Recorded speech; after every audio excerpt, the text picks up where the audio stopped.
Hi everyone, I'm Amelia. A long time ago, watching a movie meant driving to a store, walking through endless shelves of VHS tapes, and hoping your favorite film wasn't already rented out.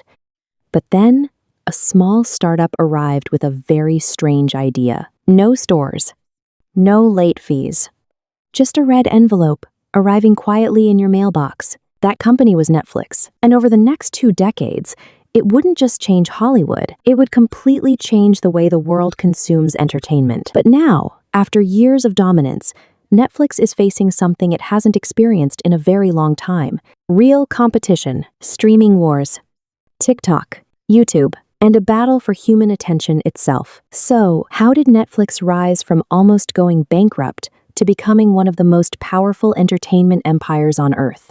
And more importantly, could the company that destroyed Blockbuster someday become the next Blockbuster? If you enjoy deep business stories and documentaries like this, don't forget to like the video and subscribe to the channel. Now, let's begin the story of Netflix.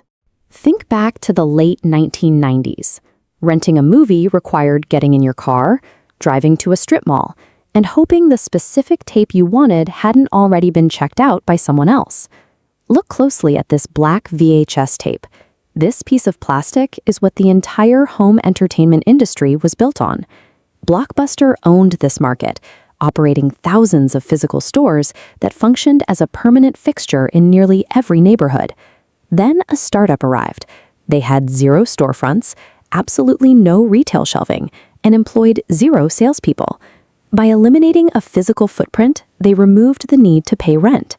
You can attack a massive corporate giant much faster when you aren't constrained by thousands of commercial leases. This is Reed Hastings. After returning a movie past its due date, a store hit him with a $40 late fee. Curious, that penalty made him wonder why an incredibly profitable industry relied so heavily on angering the very people paying for the service. His solution started here in 1997. Instead of a polished headquarters, the early Netflix team worked out of a cramped room, sitting on folding chairs surrounded by tangled Ethernet cables. Customers selected titles on a basic website, and the company shipped the DVD directly to their mailbox in a red and white paper envelope. At the time, the established entertainment giants looked at the slow speed of dial-up internet and the delays of the postal service and concluded the idea was a guaranteed failure. The early years nearly proved those giants right. Netflix burned through cash paying for postage, and their initial marketing campaigns entirely failed to attract a reliable customer base. Look at the panic in this photo. The dot-com bubble burst. Investors fled as tech valuations crashed, and Netflix suddenly found itself running out of money to keep the lights on. Desperate, Hastings flew out to these imposing corporate skyscrapers in Dallas, Texas. He sat down with Blockbuster executives and offered to sell his entire company to them for $50 million. The executives laughed in his face. They flatly rejected the offer. This refusal meant Netflix would remain independent, leaving Blockbuster to continue investing billions into their physical retail model, just as consumer behavior began to migrate online.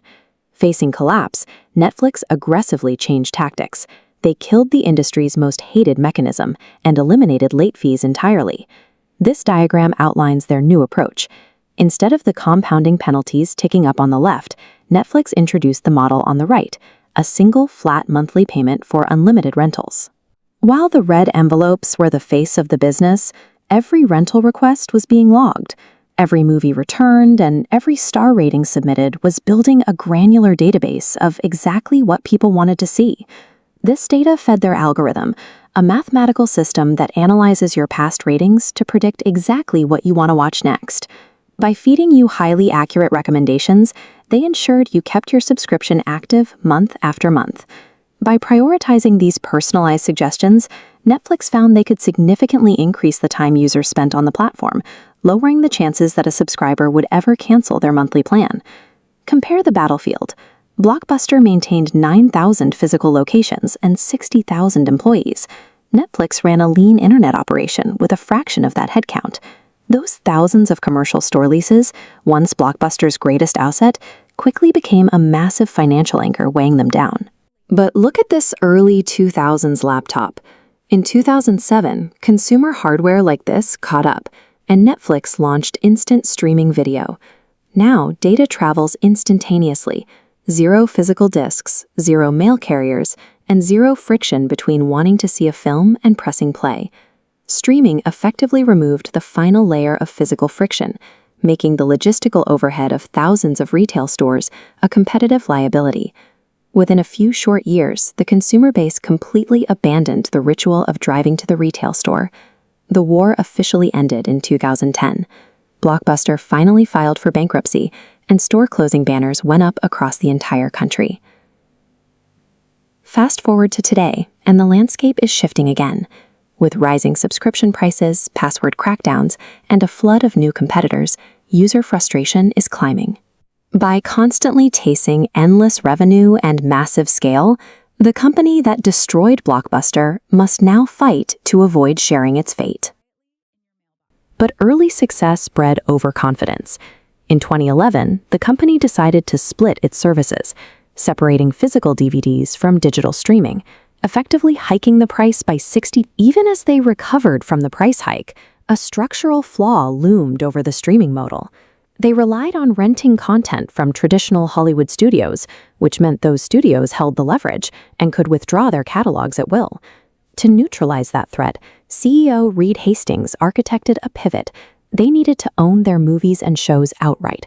Their first original project was House of Cards, carrying a cost of $100 million. If the show failed to attract subscribers, the debt could have bankrupted the company. This required a massive operational shift. The tech distributor had to learn how to operate physical film sets, manage cinema cameras, and navigate union crews. Proving that a tech platform could produce television that rivaled Hollywood's output changed the way talent and studios viewed the company's role in the industry. Following House of Cards, production accelerated. Shows like Stranger Things, The Crown, and Squid Game pushed their annual content budget to $17 billion. This growth triggered a response across the entertainment industry. The legacy studios realized they were licensing their best assets to a platform that was actively competing for their audience.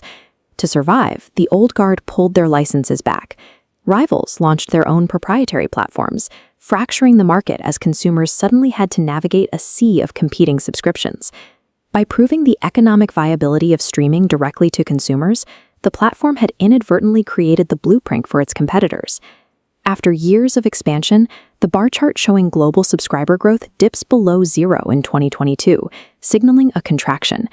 To stop the losses, they implemented a crackdown on password sharing. The chart shows how the market reacted. New paid subscriptions surged. They paired this maneuver with the introduction of cheaper, ad-supported subscription tiers, capturing a segment of price-sensitive consumers they had previously ignored. These maneuvers stabilized the business, putting them on track to exceed 325 million paid subscribers by 2025. These changes stabilized the company, but they now operated in a market where every new subscriber had to be one away from a competitor with their own streaming service. Yet their competition is no longer limited to rival movie studios. As Reed Hastings noted, they are battling against anything else that occupies human time, specifically social media algorithms and video games. This scale visualizes the economic disparity. On one side, you have tens of billions of dollars spent producing cinematic series. On the other, user-generated platforms acquire thousands of hours of content every minute at near zero production cost. In the attention economy, platforms compete for a finite number of waking hours from each user. In a landscape dominated by algorithmic feeds, relying on high-cost premium cinema remains a financial vulnerability. To capture those missing hours of attention, they are expanding into live events, pushing into live sports broadcasting and real-time comedy specials. They are also investing in interactive video game development and rolling out physical, experiential retail spaces to engage fans away from their screens. These moves serve a specific purpose. The company is evolving from a streaming app into a global entertainment ecosystem that encompasses multiple forms of media. They successfully replaced the physical video rental industry, but technology operates in cycles. The question now is whether their innovation will keep them ahead, or if they will eventually struggle to adapt to the next shift in how people spend their time. As the history of Blockbuster shows, the primary challenge for a market leader is identifying the next wave of disruption before it renders their current model obsolete.